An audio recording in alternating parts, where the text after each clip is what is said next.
Dando continuidade à disciplina de modelagem física de propriedades de rochas, nessa videoaula a gente vai ver uma forma de generalizar os modelos do meio granular efetivo. Então, para complementar, né, a gente fechar os modelos granular efetivo, estou trazendo para vocês o trabalho do Fabiano. Fabiano é um geofísico da CGG, trabalhou alguns anos no Brasil. Ele é geofísico, desenvolvedor, pesquisador e atualmente trabalha em Calgary, no Canadá. Então, em 2019, né, um artigo publicado na The Elite Edge, ele propõe uma generalização dos modelos que a gente viu, né, o modelo do cimento contato, da areia soft, areia stiff, cimento constante. Então, através de alguns parâmetros que ele propõe, que são 4 parâmetros, que é o índice de rigidez da matriz, é a fração de cimento de contato, a fração de argila laminada e a coesão do cimento, né, e o coeficiente de coesão do cimento. Então, através desses 4 parâmetros que a gente vai ver, ele generaliza todos os outros 4 modelos que a gente viu, né?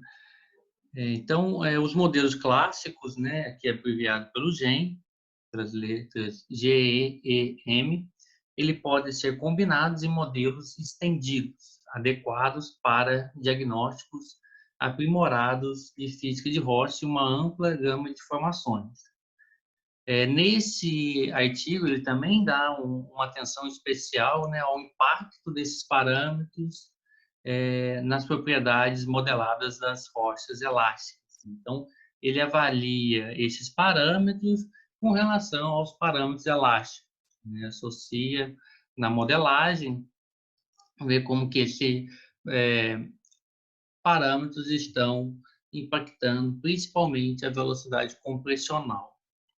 Então, no primeiro modelo, né, o da areia friável, que ele chama nesse artigo de arenito friável, que a gente acabou chamando de soft sand, né, é um modelo de arenito friável que usa um limite inferior, modificado de Racine-Strickland, para interpolar os módulos de bulk cisalhante da estrutura de rocha seca entre o valor do mineral efetivo, né, o valor de porosidade zero, até a porosidade crítica.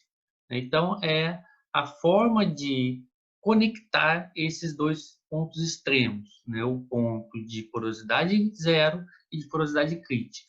Então, a gente viu que utiliza o limite modificado de Racine-Strickland. Então, a gente viu quais são as equações para poder fazer essa extrapolação, né? Começando pelo valor da porosidade crítica, através da teoria de Hertz e Mendel, e aí depois, modificando a equação do Racine-Strickland, a gente consegue conectar os dois pontos. Já o modelo de areia stiff, descrito pelo Mavico, et al. Em 1998, compartilha os mesmos membros finais, né, que é a porosidade zero e a porosidade crítica, mas ele usa o limite superior de Racine-Strickland para conectar, para interpolar esses dois pontos, né? Então, a proposta, né, a primeira das propostas do halo, estender isso, né? Então, ele chama de modelo arenito não consolidado estendido. E aí vamos ver como que ele faz isso. Então, através de um parâmetro que ele chama de índice de rigidez da matriz, ele combina esses dois modelos, o modelo soft e o modelo stiff. Uhum. Estendendo, assim, esses dois modelos, utilizando-se um limite de Racine-Strickland modificado ponderado. Então, de que forma que ele faz isso? Então, agora, né, o M, né, o módulo de compressibilidade para esse modelo, ele vai ser uma combinação dos dois módulos de compressibilidade, do stiff e do soft.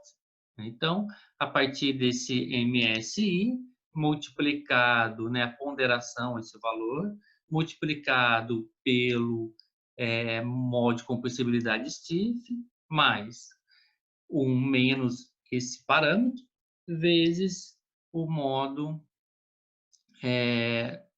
compressional soft.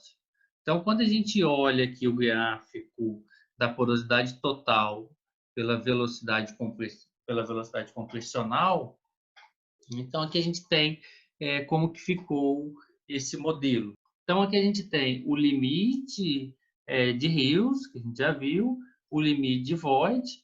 Aqui mostra como que a variação da porosidade crítica ela vai modificar esse ponto inicial aqui, ou um dos pontos do membro final desse gráfico.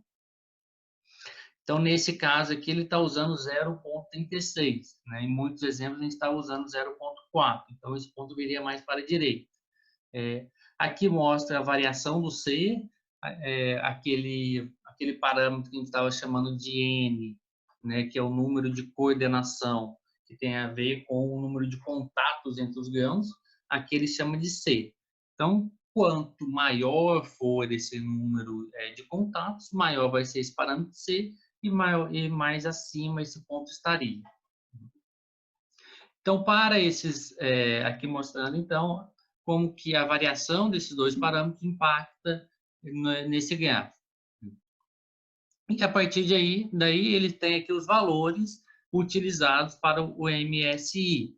Então, desde 0 até 1, variando de 0,2. Quando é 0, a gente tem o quê? A gente tem o limite inferior de Racine-Strickman modificado. Já quando é igual a 1, a gente tem o limite superior de Racine-Strickman modificado. E nesses intervalos, a gente tem a combinação desses dois modelos. Então, para juntar esses dois modelos, usa-se a proposta é usar um fator de peso na interpolação, que ele chama de índice de rigidez da matriz, variando de 0 a 1, que vai controlar diretamente a rigidez da rocha em uma dada porosidade. Valores altos desse parâmetro do MSI, eles são indicativos de arenitos bem consolidados. Quando a gente utiliza o limite superior de Racine-Strickman, né, o que a gente supõe é que esses arenitos são bem consolidados, caracterizados assim por velocidades mais rápidas, velocidades mais altas. Já valores baixos de MSI sugerem arenitos mal consolidados, né, exibindo velocidades comparativamente mais lentas. Né? Então, para uma mesma porosidade, o arenito que ele tiver mais consolidado, espera-se que a velocidade dele seja maior.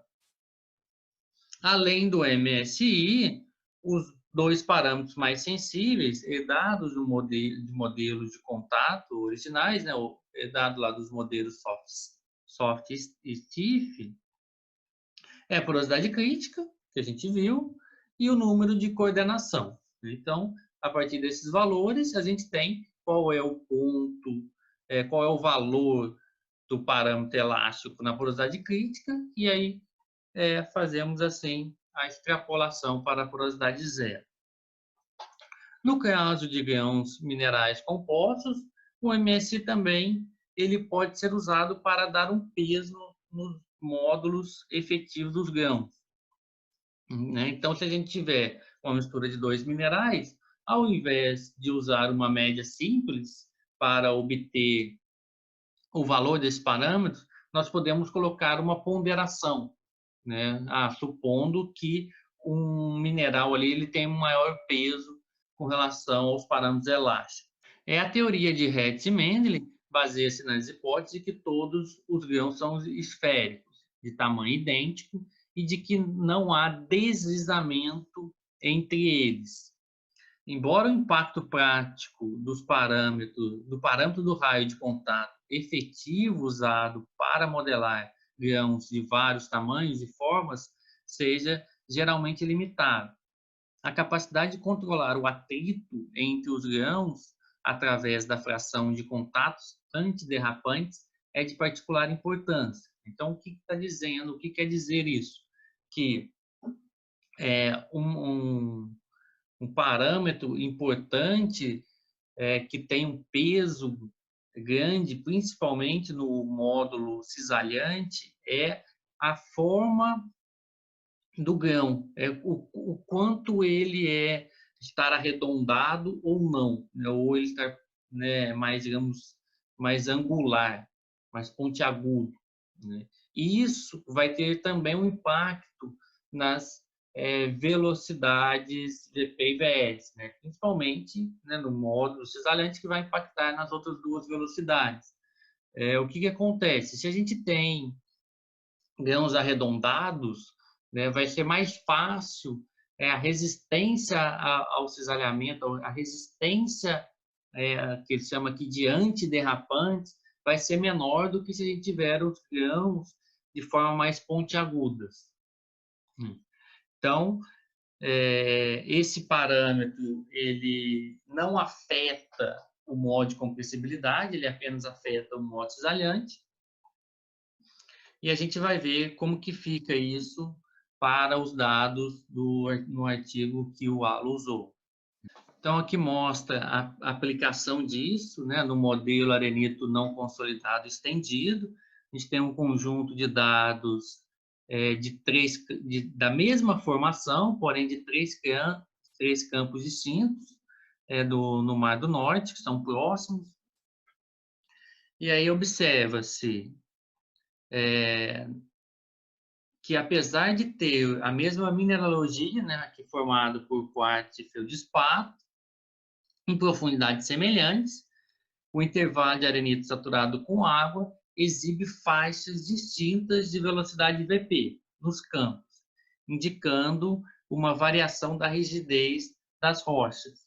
Então, observa-se que a porosidade desses dados, eles estão entre mais ou menos 0,3 e 0,35, e os valores de velocidade variam muito, né, para esses três conjuntos.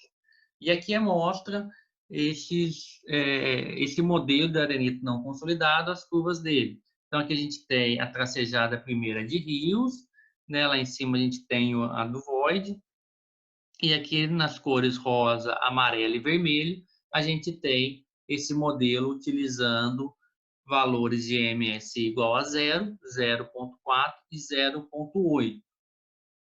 E aí observa-se como que para o valor igual a 0, ajustou-se aqui os pontos desse campo A.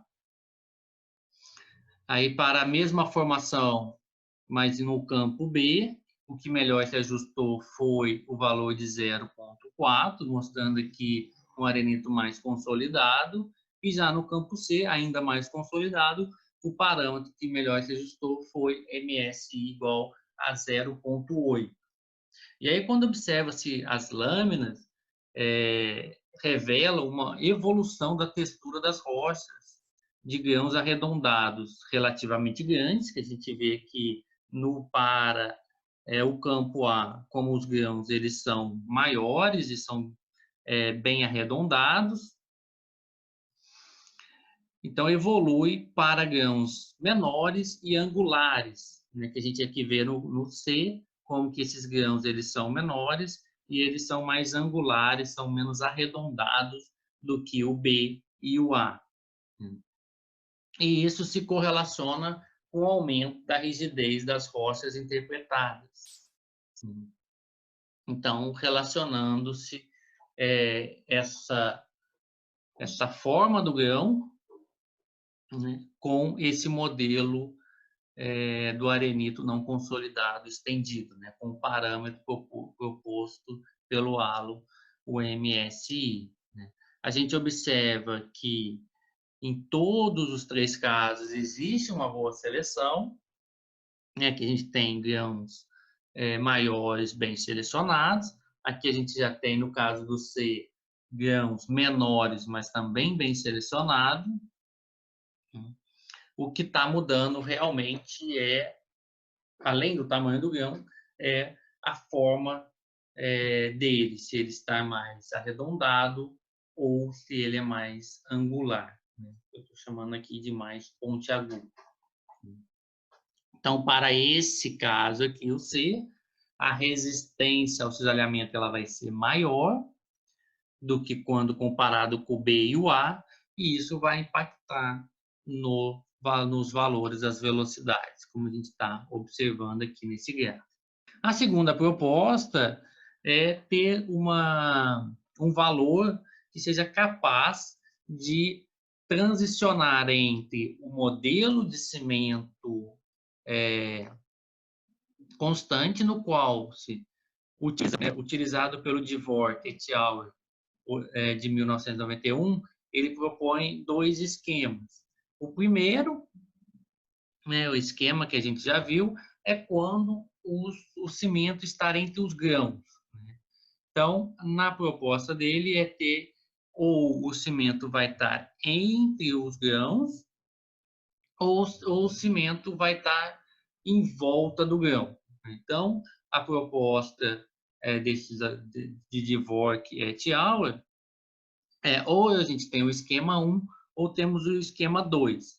Lembrando que no esquema 1 é quando, se a gente comparar com o esquema 2, os parâmetros elásticos, né, seja ele o modo de compressibilidade, o módulo cisalhante ou as velocidades, eles vão ser maiores para esse esquema 1. Se todo o cimento for concentrado entre os grãos, isso vai produzir valores maiores nos parâmetros elásticos do que comparado quando o grão está, quando o cimento está em volta do grão. Então, a V7 e a V7 et al. Combinam a tendência de cimentação com uma tendência de seleção modelada através de um limite inferior modificado de Racine-Strickman para produzir o modelo de cimento constante. Então, a partir dos trabalhos do AV7 e AV7 et al., propõe-se essa modificação, essa combinação que a gente viu do modelo de cimento cimento contato com o modelo da areia soft, combinando esses dois modelos, tendo assim um modelo de cimento constante. E aí aqui a gente observa que essa quantidade de cimento de contato que liga os grãos, chamada aqui representado por essa letra alfa, ele controla o endurecimento da estrutura da rocha, que é função do quê? É função da porosidade crítica, função da porosidade e do C, do número de coordenação. Tem a ver com o número de contatos. Então, para tanto o esquema 1 quanto o esquema 2, o que controla esse valor de alfa, esse valor que representa a média de todos os cimentos de contato que liga os grãos, depende desses três parâmetros.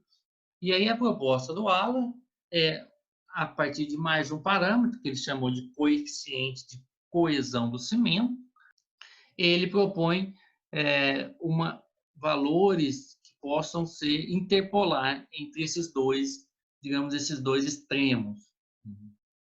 Então, quando esse valor for igual a zero, obtém-se o esquema 2. Já quando esse parâmetro for igual a 1, que vai representar a forma mais rígida de ligar esses dois grãos, é que todo o cimento ele vai estar concentrado entre os grãos, ele chega-se no esquema 1, usando o parâmetro CCC igual a 1. Okay? E aí, esse modelo ele chama de modelo arenito cimentado estendido. Né? Então, é uma extensão do modelo de cimento constante. Então, nesse slide, a gente mostra o RPT, Rock Physics Template, Aqui a gente tem a porosidade total pela velocidade VP, né? Aqui o limite de rios, o limite de Voigt, esses dois tracejados. Aqui nesse ponto é o ponto da porosidade crítica, que ele pode variar,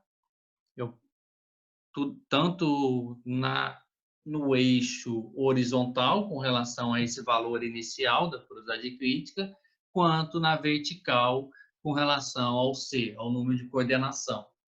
As curvas em azul são do limite de Racine-Strickman modificado para cimento igual a 0, cimento igual a 1, 2 e 3. Então, aqui a gente tem esse VC, que é o volume de cimento, variando, né, aumentando.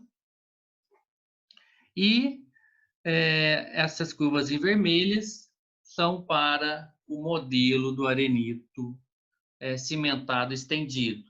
Então, quando a gente tem o valor igual a 0, a gente tem para o esquema aqui 2. Quando é igual a 1, a gente tem essa curva aqui, e a gente está no esquema 1.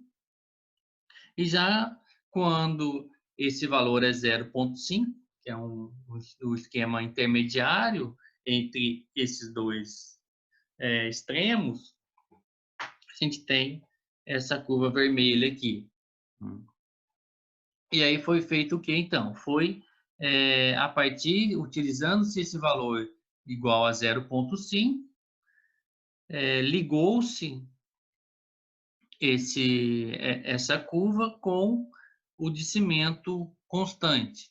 Então, ele está nos dando aqui quais são os valores iniciais desse modelo, né? E a partir de uma determinada cimentação, utiliza-se o limite inferior de Racine-Strickman modificado. Então, para essa modelagem, utilizou-se esse valor de CCC igual a 0,5,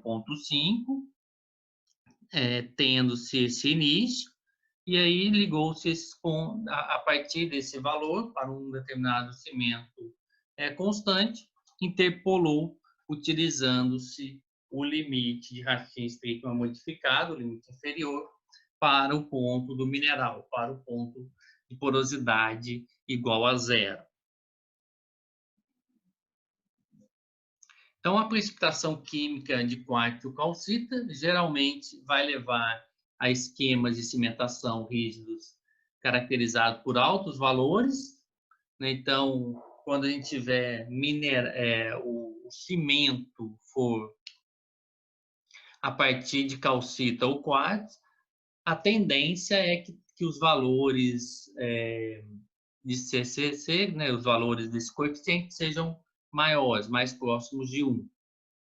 Especialmente se os grãos do cimento compartilham a mesma estrutura cristalográfica. Uma deposição mecânica de cimento nos contatos de grãos, como é o caso do revestimento de argila, geralmente resulta em esquemas de cimentação mais soft, representado por valores mais baixos desse parâmetro. Então, com igual porosidade, mineralogia e volume de cimento, rochas com valores mais altos desse coeficiente exibem velocidades sísmicas mais rápidas. Então, a tendência é que quando a gente tenha os minerais de argila, como cimentantes, quando comparado com o cimento do quartzo e calcita, nesse caso aqui vai levar a valores mais baixos desse parâmetro. Um outro parâmetro ainda utilizando essa proposta do modelo de arenito cimentante estendido é o parâmetro fração de cimento contato, representado aqui pela letra CCF.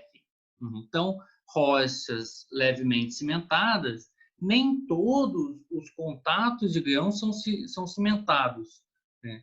O que significa que parte da rocha se comporta como um arenito cimentado e a outra parte como um arenito não consolidado. Então, a proposta é que na rocha nem todos os grãos eles vão estar cimentados. Parte deles vão estar cimentados e outros ainda não.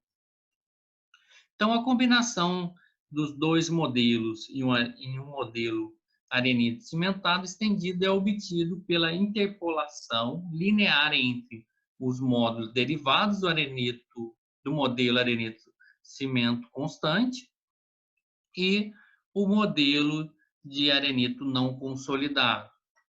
Então, a proposta é ter um parâmetro que possa fazer uma transição ou interpolar esses dois modelos, o modelo do arenito cimento constante com o modelo de arenito não consolidado, né, o soft sand.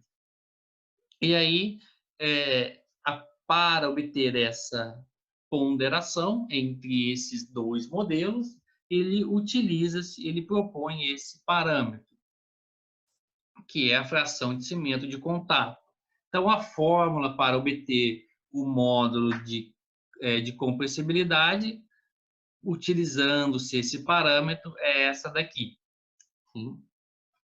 aonde esse M100 vem do modelo de cimento constante e esse M vem do soft sand.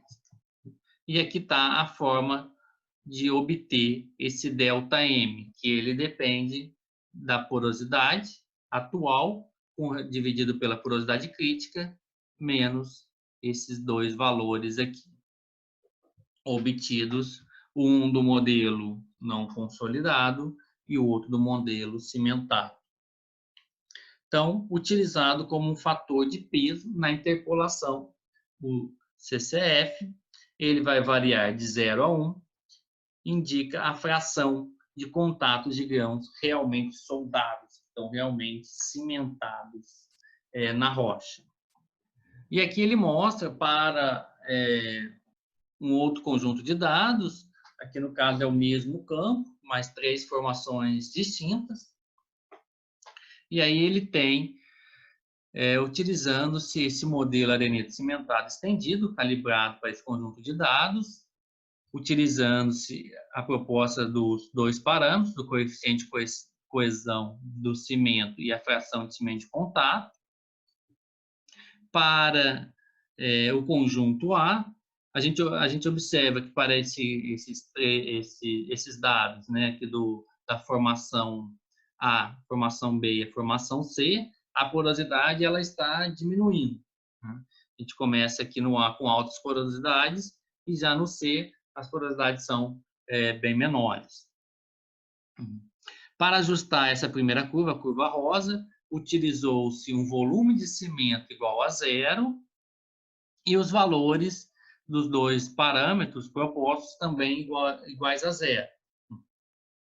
Então, esse daqui nada mais é do que o soft sand, ou seja, é o limite de Racine-Strickman, o limite inferior modificado. E aqui o ponto inicial, né, utilizou-se para porosidade crítica igual a 0,4. Já a segunda curva, essa curva laranja, para esse dado da formação B, para ajustá-lo, utilizou-se um volume de cimento igual a 2%, o primeiro parâmetro, que é o coeficiente de coesão de cimento igual a 0, e para a fração de cimento contato 0,5.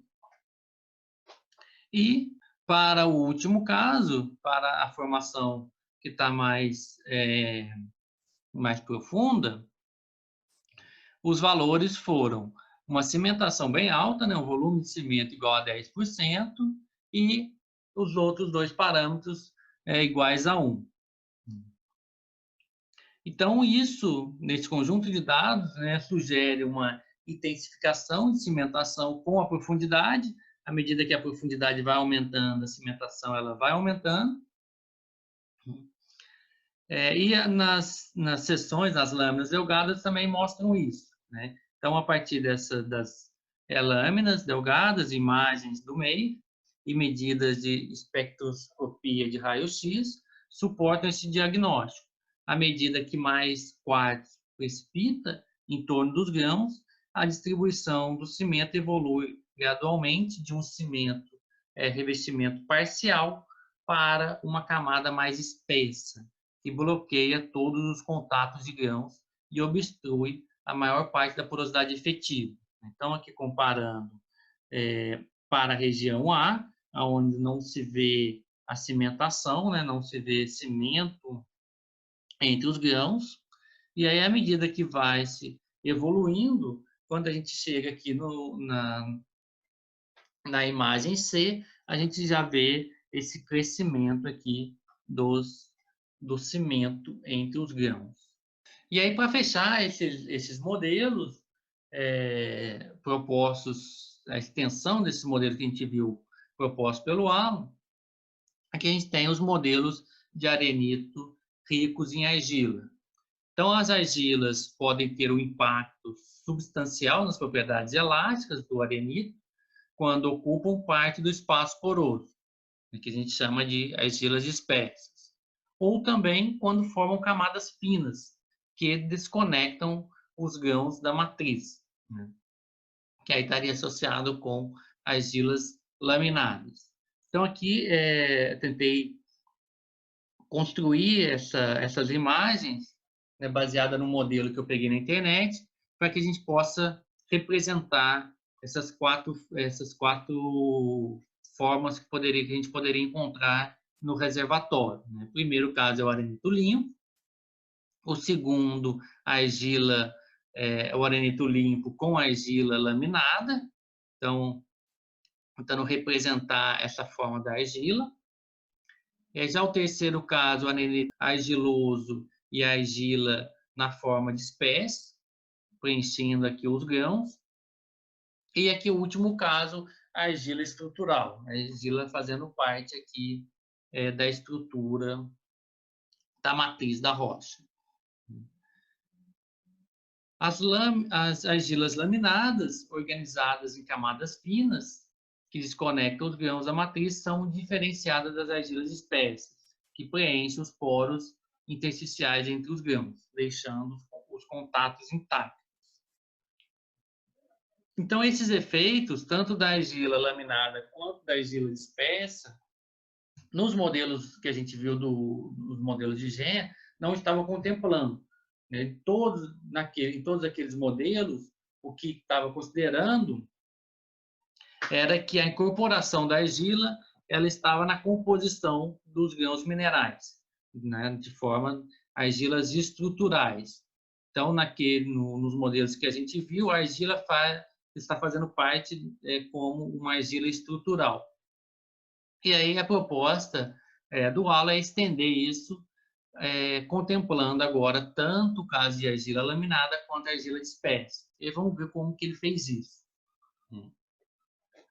Então, além do volume de argilas presentes na estrutura da rocha, a posição dos minerais argilosos também é um parâmetro sensível ao modelo, né? Além da composição da argila, né, a forma como ela está na estrutura da rocha, isso impacta a qualidade do reservatório e também impacta nos parâmetros elásticos. Então, espera-se que quando tiver argilas laminadas, elas vão seguir uma tendência modelada pelo limite inferior de Racine-Strickman entre os dois pontos terminais, né? O ponto do mineral e o ponto da argila pura. Então, aqui é mostrando como que é essa tendência, né? Uma tendência mais soft, né? Quando nós temos essa argila, esse tipo de argila presente na rocha. Já os módulos, para o caso de argila dispersas, exibem um comportamento em forma de V, com uma configuração mais rígida, alcançada no ápice do V, quando todo o espaço poroso é preenchido por partículas de argila. Então, esse é um comportamento que a gente chama de comportamento em V, ele é bastante reportado na literatura, né, que relaciona a presença de argila nos reservatórios. Nesse ponto aqui, a gente teria o arenito limpo, à medida que o aumento de argila, no caso aqui considerando a argila dispersa, né, à medida que isso vai aumentando, se transforma, aquele arenito limpo vai se transformando em arenito argiloso, até chegar nesse ponto. A partir desse ponto, o aumento da velocidade, o aumento do conteúdo de argila passa a diminuir a velocidade e a gente deixa de ter arenito e passa a ter folheiro. Nessa região aqui, onde eu estou passando o ponteiro, é onde a gente teria os folheiros arenosos, e aí a partir daqui, esse ponto extremo, é onde tem o folheiro puro. Então, mostra aqui a transição de arenito limpo até chegar no folheiro puro. E aí, mostrando esse aumento do volume de argila e o que acontece com relação ao parâmetro elástico, né? Mostrando aqui esse comportamento em V. Então, para obter esse modelo de arenito ricos em argila, é obtido através de uma média harmônica ponderada dos modelos derivados do modelo de argila laminadas, M-LAM, e do modelo de argila dispersa, M-DIS. Então, a partir desses dois modelos, utilizando-se esse parâmetro, que ele chamou de LCF, fração de argila laminada, utilizando-se essa média harmônica, ponderado a partir desse parâmetro, obtém-se, assim, esse modelo, né? Aqui no caso, esse módulo de compressibilidade. Esse fator de peso de interpolação ele vai variar de 0 a 1, aonde indica a fração de minerais argilosos organizados em finas camadas da rocha. Quando a gente tiver esse valor igual a 0, representa que a gente só tem argila dispersa. Quando for igual a 1, nós só temos argilas laminadas. E quando for entre 0 e 1, nós temos uma combinação desses dois tipos de argila. Então, embora na implementação no artigo do halo, ele assume os mesmos módulos minerais para argilas dispersas e laminadas. E aí ele comenta que uma extensão direta seria associar diferentes minerais de argila às duas texturas. Então, por exemplo, a esmectita para o caso de argila laminada e a ilita ou clorita para o caso da argila dispersa. Então, a gente poderia associar o tipo de argila com o mineral, que ela é uma argila laminada ou uma argila dispersa. A partir disso, ver quais são os valores dos módulos desse mineral, o módulo de Book e o módulo cisalhante, e com isso fazer essa modelagem utilizando essas duas argilas diferentes.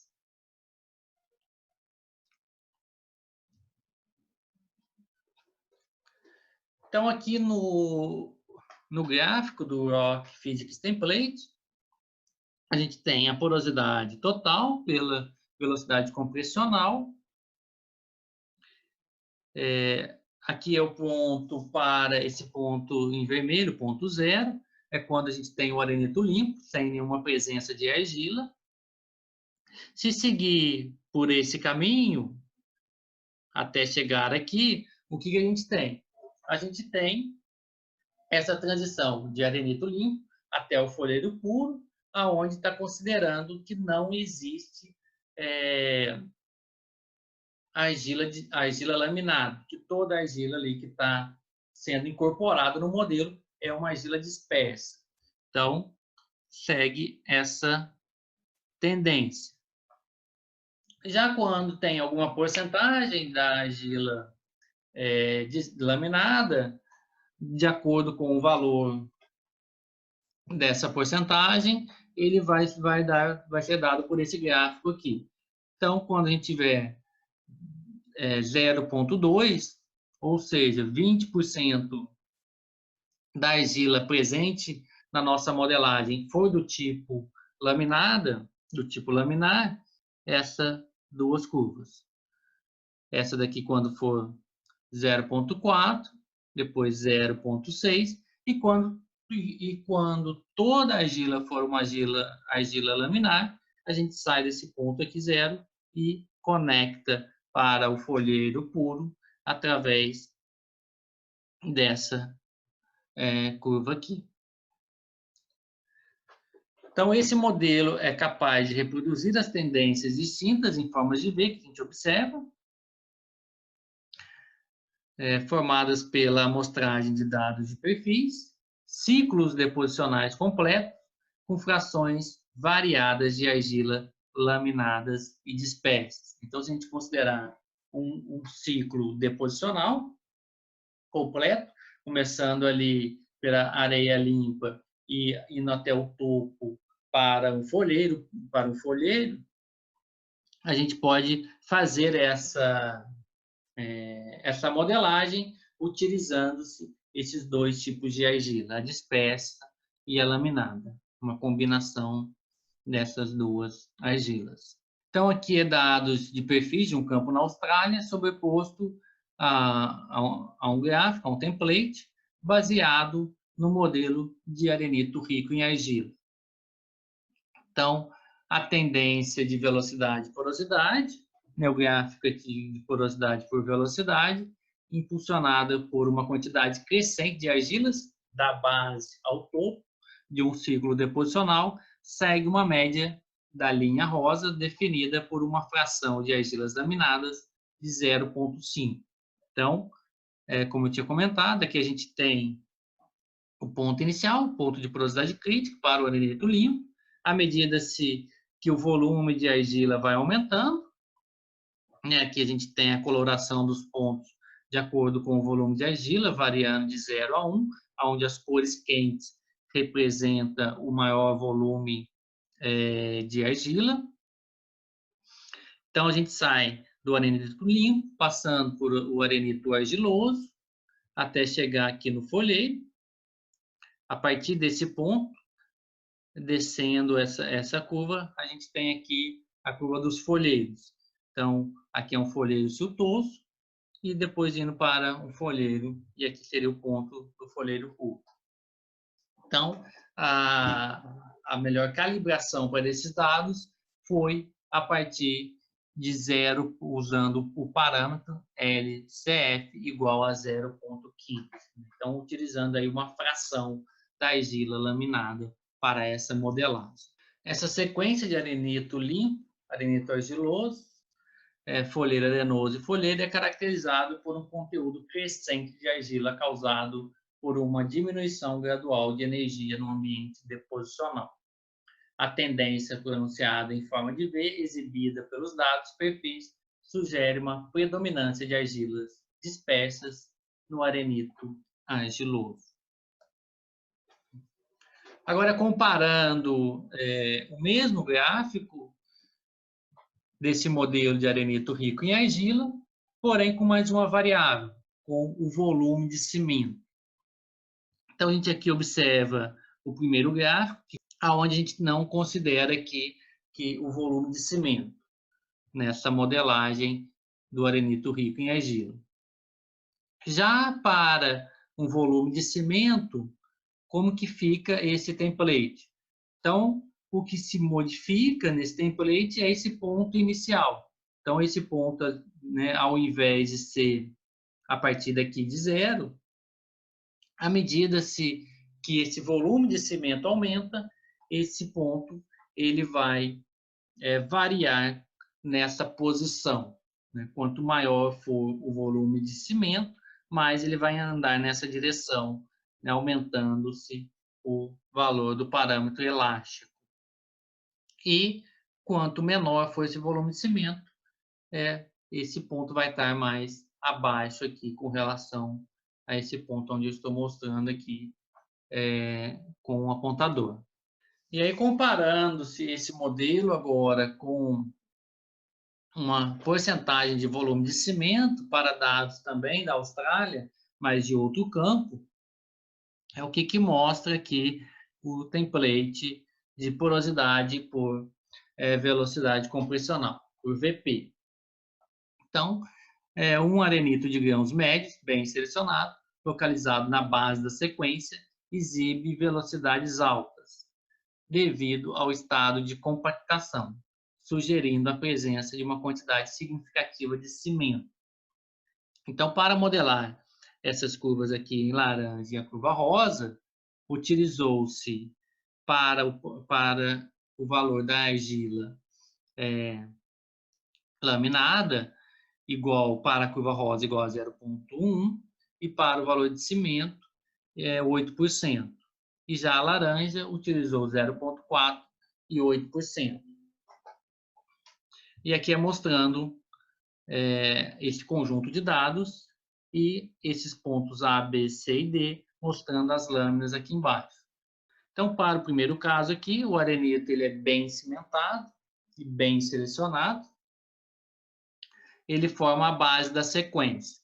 Então, esse primeiro ponto aqui, ele cai muito próximo da curva rosa, para 8% do valor do cimento e apenas 0,1 para o valor de argila na forma laminar.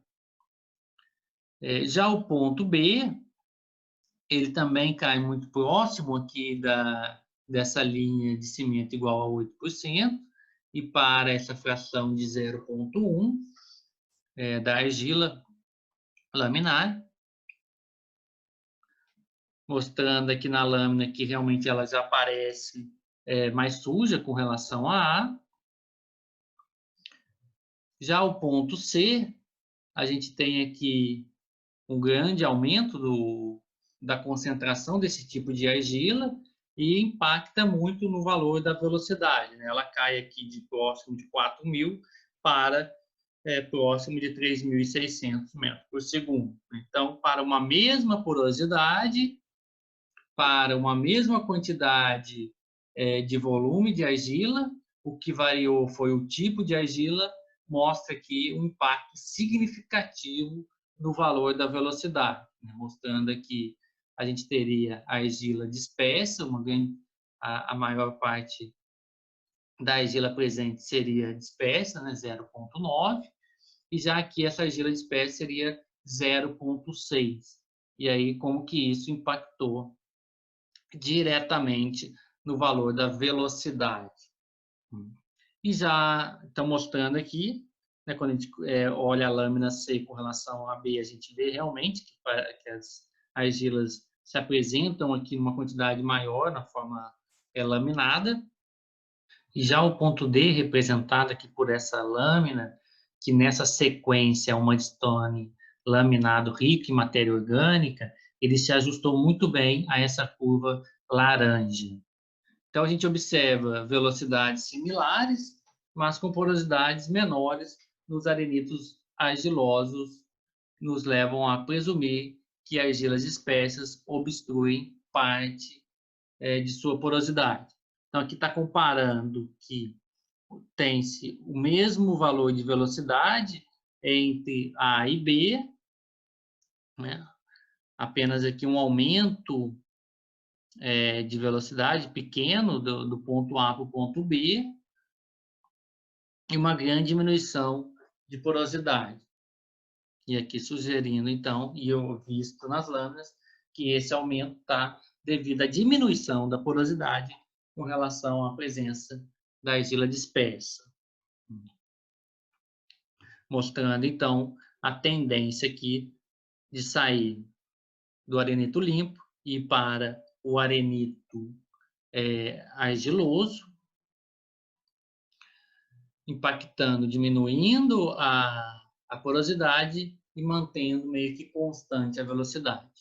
Os arenitos siltosos, na parte superior do perfil, exibem a mesma faixa de porosidade dos arenitos argilosos, mas com velocidades mais lentas, indicando uma proporção maior de argilas laminadas consistentes com o ambiente deposicional mais profundo.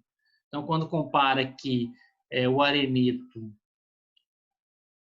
argiloso com relação ao arenito siltoso, né, comparando aqui o B com o C, observa-se uma diminuição da velocidade com relação ao aumento desse tipo aqui de argila, impactando na velocidade, né, diminuindo a velocidade, indicando essa presença de argilas laminadas consistente com um ambiente deposicional mais profundo. Então, com isso, a gente fecha os modelos granular efetivo, tanto na outra videoaula que a gente viu, agora essa proposta do artigo do ALA, a extensão desses modelos, como referência dessa apresentação, são esses 4 artigos. Minha sugestão é que vocês leiam realmente o artigo do ALA, que lá vai esclarecer, vai tirar mais, vai ficar mais consistente, vai tirar mais dúvidas que vocês possam eventualmente ter.